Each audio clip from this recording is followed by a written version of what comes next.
ഈ അധ്വാനിക്കുന്നവരുടെയും ഭാരം ചുമക്കുന്നവരുടെയും അത്താണിയാണ് communist party എന്നാണ് പറയുന്നത്. ഈ കമ്മ്യൂണിസ്റ്റ് പാർട്ടി എന്ന് പറയുന്ന ആശയം കമ്മ്യൂണിസം അല്ലേ, കമ്മ്യൂണിസ്റ്റ് മാനിഫെസ്റ്റോ ലോകത്തിൽ സമ്പാദിച്ചത് മാർക്സും എംഗൽസും കൂടിയാണ്. അപ്പോൾ മാർക്സ് ഇത്താലിക്കാരൻ, ജർമ്മൻകാരനായ ഇത്താലിക്കാരനാണ് കമ്മ്യൂണിസ്റ്റ് മിശിഹ.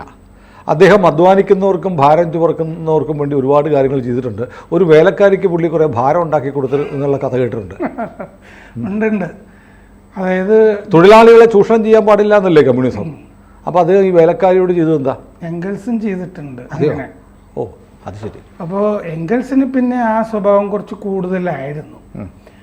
ഈ മാർസിൻ്റെ ഈ വീട്ടിൽ ഈ വീട്ടുവേലക്കാരിയായിട്ട് അല്ലെങ്കിൽ ഒരു ദാസിയായിട്ട് ഈ ജെന്നിയുടെ കുടുംബം കൊടുത്തതാണ് ഹെലൻ ഡിമുത്ത് എന്നാണ് ആ ദാസി അല്ലെങ്കിൽ വേലക്കാരിയുടെ പേര്. ഈ ഹെലൻ ഡിമുത്തിന് ജെന്നി 5ാമത്തെ പ്രസവത്തിന് പോയപ്പോൾ ആണ് ഈ അവിഹിത ഗർഭം മാർസ് ഉണ്ടാക്കി കൊടുത്തത്. പുള്ളിക്ക് ജെന്നി 5ാമത് പോയാലും പുള്ളിക്ക് വിപ്ലവം നടത്തണ്ടേ? അതെ, അത് വേണമല്ലോ. അപ്പോൾ ഇത് ഡേവിഡ് മക്ലെല്ലൻ എന്ന് പറഞ്ഞ ആളെഴുതിയതാണ് ഒരു നല്ല ജീവചരിത്രം മാർസിൻ്റെ. 1800 പേജൊക്കെ ഉണ്ട്.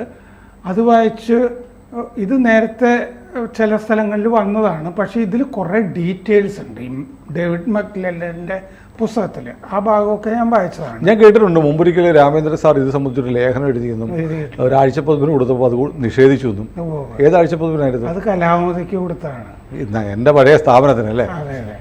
അവർ ചില സാധനങ്ങളൊക്കെ അച്ചടിക്കാറുണ്ട്, പക്ഷെ ഇത് ഈ അടിവേര് ഇളക്കുന്നതാണെന്നോ മറ്റോ തോന്നിയിട്ടോ. കാലത്ത് കലാകൗമുദിക്ക് അന്ന് ആ സമയത്ത് കലാകൗമുദി ഒരു അന്തംകമ്മി പ്രസിദ്ധീകരണമായിരുന്നു. പിന്നീടാണത് അത്യാവശ്യമൊക്കെ നിലപാടൊന്ന് മാറിയത്. വേറെ കുഴപ്പമൊന്നുമില്ല, അവര് അങ്ങനെ ചിലത് മാർക്സിന്റെ ബിംബത്തിൽ തുടണ്ടാകും എന്നൊക്കെ തീരുമാനിച്ചിട്ടുണ്ടാവും. പക്ഷെ ഇതെങ്ങനെയായാലും വരുമല്ലോ. ഇപ്പൊ അനൈട്ര നെൽസൺ എന്ന് പറഞ്ഞിട്ട് ഓസ്ട്രേലിയയിലെ മെൽബൺ യൂണിവേഴ്സിറ്റിയിൽ പ്രൊഫസറാണ് അവരൊരു നാടകകൃത്തുവാണ്. അവര് ഈ ഹെലൻ ഡിമുത്തിനെ, ഈ ദാസിയെ, വേലക്കാരിയെ, അവരാണല്ലോ ശരിക്കും പ്രോളിറ്റേറിയൻ. അതെ അതെ, അടിസ്ഥാന വിഭാഗം. അവരെ കേന്ദ്രസ്ഥാനത്ത് നിർത്തിയിട്ട് സെർവന്റ് ഓഫ് റെവല്യൂഷൻ എന്ന് പറഞ്ഞൊരു നാടകം എഴുതിയിട്ടുണ്ട്. വിപ്ലവ ദാസി. അവിടെ പല സ്ഥലത്തും ഇത് സ്റ്റേജ് ചെയ്തിട്ടുണ്ട്. ഇങ്ങനൊരു നാടകം സ്റ്റേജ് ചെയ്തു എന്നൊക്കെ പറഞ്ഞ് കണ്ടിട്ട് ഞാൻ ഈ അനൈട്ര നെൽസണുമായിട്ട് മെയിൽ വഴി ബന്ധപ്പെട്ടു. ഈ നാടകം എനിക്ക് അയച്ചു തരാമോ, ഇത് മലയാളത്തിലാക്കണമെന്നുണ്ട് എന്ന് പറഞ്ഞു. അതിൽ 3 കഥാപാത്രങ്ങളാണ്. എംഗൽസ്, ഈ ഹെലൻ ഡിമുത്ത്, മാർസിന്റെ ഇളയ മകൾ ഏലിയനമാണ്. ഈ 3 പേര് ഉഗ്രൻ നാടകമാണത്. ഇവിടെയൊക്കെ സ്റ്റേജ് ചെയ്യേണ്ടതാണ്. ഇത് ഞാൻ എന്നിട്ട് മലയാളത്തിലാക്കി താമസിയാതെ ഇത് പ്രസിദ്ധീകരിക്കും. പരിഭാഷ ചെയ്തിട്ടുണ്ടോ? ആ, പരിഭാഷ എന്നിട്ട് വേണം ഇവിടെ ആരെങ്കിലും കളിക്കാൻ. ഇത് ആരെങ്കിലും സ്റ്റേജ് ചെയ്താൽ എനിക്ക് വലിയ സന്തോഷം. ആരെങ്കിലും സ്റ്റേജിൽ അവതരിപ്പിക്കും. കാരണം അത് അവിടെയൊക്കെ നിറഞ്ഞ് കളിച്ചിട്ടുള്ള നാടകമാണിത്, അനൈട്ര നെൽസൻ്റെത്. അപ്പോൾ ഈ ഹെലൻ ഡിമുത്തിൻ്റെ ശരിക്കും ഹിസ്റ്റോറിക്കൽ ആയിട്ടുള്ള ഫാക്ട്സ് വെച്ചിട്ട് തന്നെയാണ് ഈ നാടകവും ചെയ്തിരിക്കുന്നത്. അപ്പോൾ ഇതെന്താന്ന് വെച്ച് കഴിഞ്ഞാൽ ലഞ്ചൻ എന്നാണ് ഹെലൻ ഡിമുത്തിനെ വീട്ടിൽ വിളിച്ചിരുന്നത്. മാർസും ജെന്നിയും ഒക്കെ എന്ന് പറഞ്ഞാൽ ഓമനപ്പേര് എന്നൊക്കെ പറയില്ലേ, അങ്ങനെ. അപ്പോൾ ഈ നാടകത്തിൽ അവസാനമൊക്കെ വരുമ്പോൾ ഈ മാർസ് എംഗൽസിന് എപ്പോഴും കത്തെഴുതുമല്ലോ. അങ്ങനത്തെ കുറച്ച് കത്തുകൾ ഇതുമായി ബന്ധപ്പെട്ട് നിലനിൽക്കുന്നുണ്ട്. ഈ ജെന്നി പിന്നെ തിരിച്ചു വരുമ്പോൾ ഇതൊരു കുടുംബകലഹത്തിലേക്ക്, ജെന്നി തിരിച്ചു വരുമ്പോൾ ഇവര് 7 മാസം ഗർഭമായിട്ടിരിക്കുകയാണ്. ഇതൊരു കുടുംബകലഹത്തിലേക്ക് പോകുന്നു വന്നു കഴിഞ്ഞപ്പോൾ മാർസ് ഒരു കത്തെഴുതുന്നുണ്ട് എംഗൽസിന്. എന്നിട്ട് എംഗൽസ് ഈ ഗർഭം ഏറ്റെടുക്കുകയാണ്. അത് ശരി, ഞാനാണ് ഉത്തരവാദി എന്ന് പറഞ്ഞിട്ട്. നാടകത്തിൽ ഇതിൻ്റെ അവസാന ഭാഗത്ത് വരുമ്പോൾ എന്താന്ന് വെച്ച് കഴിഞ്ഞാൽ ഈ ഇളയ മകളിനോട്, മാർസിൻ്റെ ഇളയ മകൾ ഏലിയനോറിനോട് കൺഫസ് ചെയ്യാണ് എംഗൽസ് കൺഫസ് ചെയ്യുന്നു. ഞാനല്ല, നിന്റെ അച്ഛനാണ്, നിന്റെ അച്ഛനാണ് എൻ്റെ ഉത്തരവാദി എന്നുള്ളത്. അതാണ് നാടകത്തിൽ അവസാനിക്കുക. അപ്പോൾ എംഗൽസിന് കത്തുകൾ നിരന്തരം അയച്ചിരുന്നല്ലോ, ഒരുപാട് കത്തുകൾ നിലനിൽക്കുന്നുണ്ട്. 1851 മാർച്ച് ഒരു കത്തെഴുതി. ആ കത്തിൽ മാർക്സ് പറഞ്ഞു, ഒരു ദുരൂഹതയും ഒരു പദ്ധതിയും അതിൽ അങ്ങയുടെ പങ്കാളിത്തവും ഒക്കെ ആണ് എൻ്റെ മനസ്സിലിപ്പോൾ ഉള്ളത് എന്ന് പറഞ്ഞു. ആ വാചകങ്ങളൊക്കെ നോക്കൂ, ദുരൂഹത, പദ്ധതി, അങ്ങയുടെ പങ്കാളിത്തം. 2 ആഴ്ച കഴിഞ്ഞിട്ട് ലണ്ടനിലെ സോഹോയിൽ അവർ തമ്മിൽ കണ്ടുമുട്ടി, എംഗൽസുമായിട്ട് കണ്ടു. ഈ അവസ്ഥയിൽ നിന്ന് മോചിപ്പിക്കണം എന്ന് എംഗൽസിനോട് ആവശ്യപ്പെട്ടു. ജെന്നിയുടെ ആത്മകഥയുണ്ട്. ജെന്നിയുടെ ആത്മകഥയിൽ ഈ ഭാഗം കുറച്ച് ദുരൂഹമായിട്ട് പറയുന്നുണ്ട്. ജെന്നിയുടെ ആത്മകഥയിൽ ജെന്നി പറയുകയാണ്, മാർക്സിന്റെ ഭാര്യ. ജെന്നിയുടെ കുടുംബം കുറച്ചുകൂടി ധനികവും ഈ പ്രഭു കുടുംബമായിരുന്നു. അതുപോലെ എംഗൽസിന്റെ കുടുംബവും പ്രഭു കുടുംബവും അവിടെ ഫാക്ടറി ഉണ്ടായിരുന്നു. അതെ അതെ, മാർക്സിന്റെ മക്കള് പട്ടിണി കിടന്നു എന്നൊക്കെ പറഞ്ഞിട്ടാണ് നമ്മൾ കേരളത്തിൽ വിപ്ലവ കഥ പാടി നടക്കാറുള്ളത്. മാർക്സിന്റെ ഫിനാൻഷ്യറാണ് എംഗൽസ്. അപ്പൊ 2 ആഴ്ച കഴിഞ്ഞിട്ട് ലണ്ടനിലെ സോഹോയിൽ കണ്ടു. ഈ അവസ്ഥയിൽ അപ്പോൾ ജെന്നി ആത്മകഥയിൽ പറയുകയാണ് ഈ ഭാഗം, ഈ കാലത്തൊക്കെ ഒരുപാട് കുഴപ്പം പിടിച്ച ദുരിതങ്ങളും ദുഃഖങ്ങളും ഒക്കെ ഉണ്ടായിരുന്നു. പെറ്റിയസ്റ്റ് വറീസ് എന്നാണ് കത്തിൽ പറയുന്നത്. Years of the greatest and at the same time pettiest ചീഞ്ഞത്, pettiest worries, torments, disappointments and privations of all kinds. ദുരിതവും ദാരിദ്ര്യവും ഈ വൃത്തികേടുകളും എല്ലാം കൂടി ഒന്നിച്ചു വന്ന ഒരു മാലപ്പടക്കം പോലെ വന്ന കാലമായിരുന്നു അത് എന്ന് പറഞ്ഞിട്ടുണ്ട്. ജെന്നി 5ാമത്തെ കുഞ്ഞിനെ പ്രസവിക്കാൻ പോയതാണ്. ആ കുഞ്ഞ് പെൺകുഞ്ഞായതിൽ മാർക്സ് വിലപിച്ചിരുന്നു. അത് ശരി, മഹാൻ തന്നെയാണല്ലോ, എല്ലാം കൊണ്ടും മഹാനാണ്. 1 വർഷത്തിൻ്റെ ഇടയിൽ മരിക്കുന്ന 2ാമത്തെ കുഞ്ഞ്. അപ്പോൾ ശവപ്പെട്ടിക്ക് ഒരു ഫ്രഞ്ച് അഭയാർത്ഥിയാണ് പൈസ കൊടുക്കുന്നത്. ആദ്യ കുഞ്ഞ് മരിച്ചപ്പോൾ ജെന്നിയെപ്പറ്റി, ആദ്യ കുട്ടി മരിച്ചുപോയി, മാർക്സിനും ജെന്നിക്കും ഉണ്ട്. പട്ടിണി കിടന്നൊന്നുമില്ല, മരിച്ചുപോയി. പട്ടിണി മൂലമാണോ? പട്ടിണി മൂലമാണെന്നും ഒക്കെ കഥ പറയുന്നുണ്ട് എന്ന് മാത്രമേ ഉള്ളൂ. എംഗൽസ് പണം കൊടുക്കുന്നുണ്ട്, പിന്നെ ജെന്നിയുടെ വീട്ടിൽ പൈസ ഉണ്ട്, പട്ടിണിക്കുള്ളൊരു സാധ്യതയില്ല. ജെന്നിയുടെ കുടുംബത്തിൽ നിന്ന് പണം വരുന്നുണ്ട് അവർക്ക്. അപ്പോൾ ജെന്നിയെ പറ്റിയിട്ട് ഈ കുഞ്ഞ് മരിച്ചു കഴിഞ്ഞപ്പോൾ ജെന്നിയെപ്പറ്റി എംഗൽസിന് മാർക്സ് എഴുതിയ വാചക, അവൾക്ക് ശാരീരികമായ പ്രശ്നങ്ങളൊന്നുമല്ല, ബൂർഷ്വാ കാരണങ്ങളാലാണ് അവൾ രോഗിണിയായിരിക്കുന്നത്. എന്തൊരു സാധനമാണല്ലോ. ഭാര്യയ്ക്ക് രോഗം വന്നപ്പോൾ ബൂർഷ്വാ കാരണമാണ്. അപ്പോൾ 5ാമത് ഗർഭിണിയായപ്പോൾ 1850 ഓഗസ്റ്റിൽ ഹോളണ്ടിൽ ധനികനായ ബന്ധു ലയൺ ഫിലിപ്സിനോട് പണം ചോദിച്ചു ജെന്നി. ഫിലിപ്സ് എന്ന് പറഞ്ഞിട്ട് ഇലക്ട്രോണിക് ഉപകരണങ്ങളില്ലേ, റേഡിയോ, അത് ഈ ഫിലിപ്സിന്റെ കുടുംബത്തിൽ നിന്നുള്ള കുടുംബക്കാരുടെയാണ്. അപ്പം ലയണൽ ഫിലിപ്സ് ഈ മാർക്സിന്റെ ഈ രീതികളൊന്നും ഇഷ്ടപ്പെടാത്തതുകൊണ്ട്, അരാജകവാദിയായിരുന്നല്ലോ, ഇഷ്ടംപോലെ കള്ളും ഒക്കെ കുടിക്കും, ഇങ്ങനെ നടക്കും. ഈ ഇഷ്ടപ്പെടാതെ കാശ് കൊടുത്തില്ല. നിന്റെ ഭർത്താവിനോട് അമേരിക്കയിൽ പോയി ജോലി ചെയ്ത് ജീവിക്കാൻ പറ എന്ന് പറഞ്ഞു. കാശ് കൊടുത്തില്ല.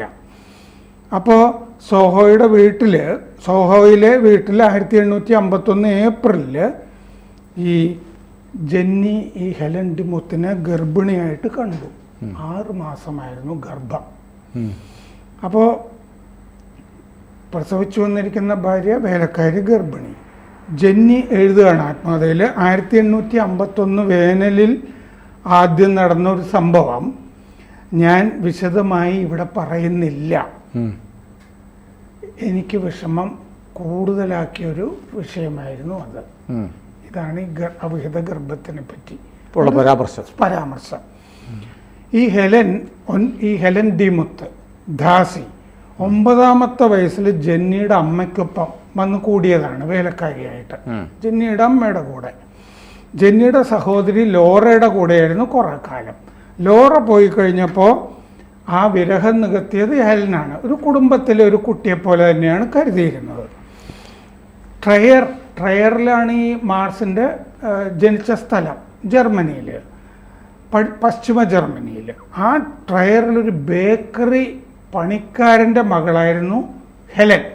ബേക്കറി ഉടമയല്ല, ബേക്കറിയിൽ പണിയെടുക്കുന്ന ഒരാളുടെ.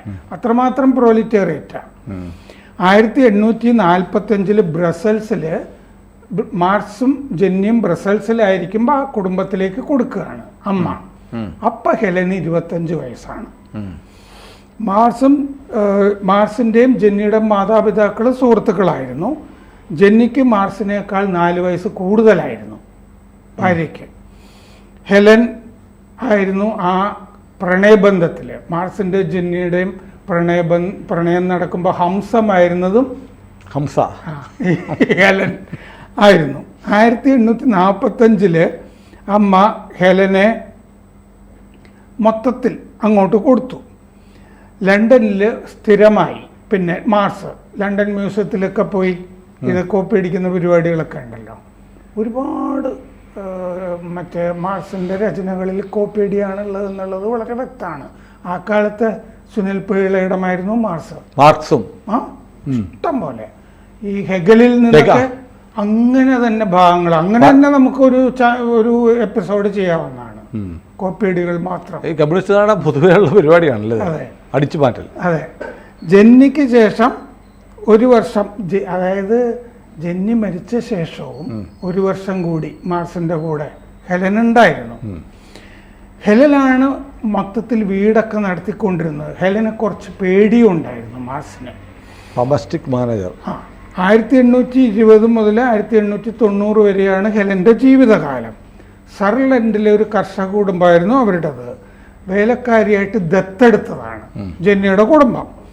1843 മാർസിന്റെയും ജെന്നിയുടെയും വിവാഹം വരുന്നത്. 1883 മാർസ് മരിക്കുന്നു. രചനകള് 1883. അത് കഴിഞ്ഞ് ഈ മാർസിന്റെ രചനകളൊക്കെ എംഗൽസിന്റെ കൂടെ അടുക്കിപ്പെറുക്കി വെക്കുന്നതൊക്കെ ഈ ഹെലനാണ്. അപ്പോഴാണ് മൂലധനത്തിന്റെ 2ാമത്തെ വോളിയം കയ്യെഴുത്ത് പ്രതി കിട്ടുന്നത്. അങ്ങനെ അടുക്കി പെറുക്കി വെക്കുമ്പോൾ 1890 നവംബറിൽ ക്യാൻസർ വന്നിട്ടാണ് അവരുടെ മരണം. മാർസിന്റെ കുടുംബക്കല്ലറയിലാണ് ഹെലനെ അടക്കിയത്. ഇവർക്ക് ഉണ്ടായ കുഞ്ഞിന്റെ കാര്യം പറയണമല്ലോ ഇനി. ഈ അവിഹിത ഗർഭത്തിലെ കുഞ്ഞ്, എംഗൽസിന്റെ തലയിൽ വെച്ചത് ഫ്രെഡി എന്നാണ് പേര്. 1851 ജനിച്ചു. 1929 മരിച്ചുപോയി. ഫ്രെഡറിക് ഡി മുത്ത് എന്നാണ് പേര്. മാർസ് എന്ന് കൂട്ടത്തിൽ ചേർത്തില്ല. പക്ഷെ എംഗൽസ് രേഖകളിൽ ഇപ്പൊ നമ്മൾ രേഖകൾ നോക്കുമ്പോൾ ഫ്രെഡറിക് എംഗൽസ് ഡി മുത്ത് എന്ന പേരിന്റെ കൂട്ടത്തിൽ എംഗൽസിന്റെ പേര് കൂട്ടിച്ചേർത്തിട്ടുണ്ട്. 1851 ജൂൺ 23 ജനിച്ചു. കാൾ കൗട്സ്കി എന്ന് പറഞ്ഞിട്ടൊരു ജർമ്മൻ ഓസ്ട്രിയൻ സൈദ്ധാന്തികൻ, മാർക്സിസം ഉണ്ട്, മാർക്സും ഒക്കെ ആയിട്ട് അടുത്ത് ബന്ധപ്പെട്ടിരുന്ന ആള്. ആ കാൾ കൗട്സ്കിയുടെ ഭാര്യ ലൂയിസ് ഫ്രേബർഗർ ജർമ്മൻ സോഷ്യലിസ്റ്റ് ഓഗസ്റ്റ് ബേബലിന് എഴുതിയ കത്തിൽ ഈ അവിഹിത ഗർഭത്തിന്റെ കാര്യം പറഞ്ഞിട്ടുണ്ട്. അതിലിങ്ങനെയാണ് പറഞ്ഞിരിക്കുന്നത്: എംഗൽസ് പിതൃത്വം ഏറ്റ് മാർസിനെ രക്ഷിച്ചു. നല്ല സൗഹൃദമായിരുന്നു അല്ലേ? ആയിരുന്നു. എംഗൽസ് മരണക്കിടക്കയിൽ ഏലിയനോർ മാർസിന്റെ ഇളയ മകളെ വിളിച്ചിട്ട് സ്ലേറ്റിൽ എഴുതി കാണിക്കുക ചെയ്തേ. ഈ പിതൃത്വം എന്റേതല്ല, അത് നിന്റെ അപ്പൻ്റേതാണെന്ന് സ്ലേറ്റിൽ സംസാരശേഷി പോയിരുന്നു. എംഗൽസിന് സ്ലേറ്റിൽ എഴുതി കാണിക്കുകയാണ് ചെയ്തത്. ഫ്രെഡി എന്ത് ചെയ്തു എന്ന് വെച്ചാൽ എംഗൽസ് ഒരു തൊഴിലാളി കുടുംബത്തിന് കൊടുത്തു വളർത്താൻ. അത് ശരി. കാരണം ഇവർക്ക് തൊഴിലാളി കുടുംബങ്ങളുമായിട്ട് ധാരാളം ബന്ധമുണ്ടല്ലോ. അയാളൊരു നടത്തുകയാണല്ലോ എംഗൽസ്. ഒരു തൊഴിലാളി കുടുംബത്തിനെ ഏൽപ്പിച്ചു. മാർസ് മരിച്ച ശേഷം ആണ് അമ്മയെ കാണുന്നത് ഈ ഫ്രെഡി. ഈ വീട്ടില് അടുക്കള വാതിൽ വഴിയാണ് കയറിയിരുന്നത്. ഫ്രെഡി മുൻവശം വഴി കയറില്ല എന്ന് പറഞ്ഞാൽ പുറകുവശം വഴി വന്നാൽ മതി എന്നെ കാണാൻ പറഞ്ഞിട്ടുണ്ട്. ആരും അറിയണ്ട, ആണല്ലോ, അങ്ങനെ വന്നാൽ മതി എന്ന് പറഞ്ഞു അടുക്കള വഴി. 1962 ഈ അവിഹിത ഗർഭത്തിൻ്റെ രേഖകളൊക്കെ പുറത്തു വരുന്നത്, ഈ കൗട്സ്കി കത്തുകളും ഒക്കെ. മിസ്സിസ് ലൂയിസ് എന്നാണ് ആ എടുത്തു വളർത്തിയ തൊഴിലാളി സ്ത്രീയുടെ പേര്. ഫ്രെഡറിക് ലൂയിസ് ഡിമുത്ത് എന്നായിരുന്നു രേഖകളിൽ പേര്. ഈ ഫ്രെഡറിക്ക് ഒരു ആശാരിയായി ആണ് ജോലി ചെയ്തുകൊണ്ടിരുന്നത്. വലിയ വിദ്യാഭ്യാസമോ ഒന്നും കൊടുത്തില്ല. ഒരു തൊഴിലാളിയായിട്ട് തന്നെ, ഒരു ആശാരി ആയിട്ട് തന്നെ ജീവിച്ചു. പ്രൊലറ്റേറിയൻ ജീവിതം തുടർന്നു. ഞാനിപ്പോൾ ഓർക്കുന്നത് ആരോ പറഞ്ഞ തമാശയാണ്. മാർക്സ് ലോകത്തിന് നൽകിയ ഏറ്റവും വലിയ സംഭാവന എന്താണ്? 1883 അദ്ദേഹം മരിച്ചു. അതാണ് ഏറ്റവും വലിയ സംഭാവന. അല്ലെ പിന്നെ പുള്ളി വീണ്ടും തിയറിയൊക്കെ ഉണ്ടാക്കിക്കൊണ്ടിരിക്കില്ലായിരുന്നു. അതുകൊണ്ട് തന്നെ ഇയാൾ ഈ തിയറി ഉണ്ടാക്കിയത് കൊണ്ട് ലോകത്ത് ഏറ്റവും കൂടുതൽ മനുഷ്യർ കൊല്ലപ്പെട്ടത് കമ്മ്യൂണിസം എന്ന ഈ വിഷം കൊണ്ടാണ്, അല്ലേ? അതുകൊണ്ടാണ് ലോകത്തെ ഏറ്റവും കൂടുതൽ ഏകാധിപതികൾ ഉണ്ടായത്. ഏറ്റവും വലിയ ഏകാധിപതികൾ ഉണ്ടായി, ഏറ്റവും കൂടുതൽ മനുഷ്യർ, ദശലക്ഷക്കണക്കിന് മനുഷ്യർ, അല്ലേ? പോൾപോട്ടിനെയൊക്കെ ഓർത്തു നോക്കൂ. സ്റ്റാലിൻ, ലെനിൻ, പോൾപോട്ട്, ഇങ്ങനെ നമ്മൾ ചെഷസ്ക്യൂ റുമേനിയയിൽ നമ്മൾ ആ സമയത്ത് വായിച്ചു. സ്വർണ്ണ പാത്രത്തിലാണ് നമ്മൾ ഭക്ഷണമൊക്കെ കഴിച്ചത്. കമ്മ്യൂണിസ്റ്റ് നേതാവ് ലോകത്ത് ഏകാധിപതികളെ ഉണ്ടാക്കി. മനുഷ്യ ജീവിതത്തിന് ഇത്രയും വില കൽപ്പിക്കാത്ത ഒരു കിരാത പ്രത്യയശാസ്ത്രം ലോകത്തുണ്ടാക്കിയ ഈ മനുഷ്യൻ ലോകത്ത് നൽകിയ ഏറ്റവും വലിയ സംഭാവന 1883 അയാൾ ഈ ലോകത്തുനിന്ന് പോയി എന്നതിനേക്കാളും വലുതൊന്നുമില്ല. ഇതാണ് യഥാർത്ഥ മാർക്സ്. കൂടുതൽ വാർത്തകളും വിശേഷങ്ങളും നിങ്ങളിലേക്ക് എത്താൻ ABC മലയാളം സബ്സ്ക്രൈബ് ചെയ്യുക, ബെൽ ബട്ടണും അമർത്തുക.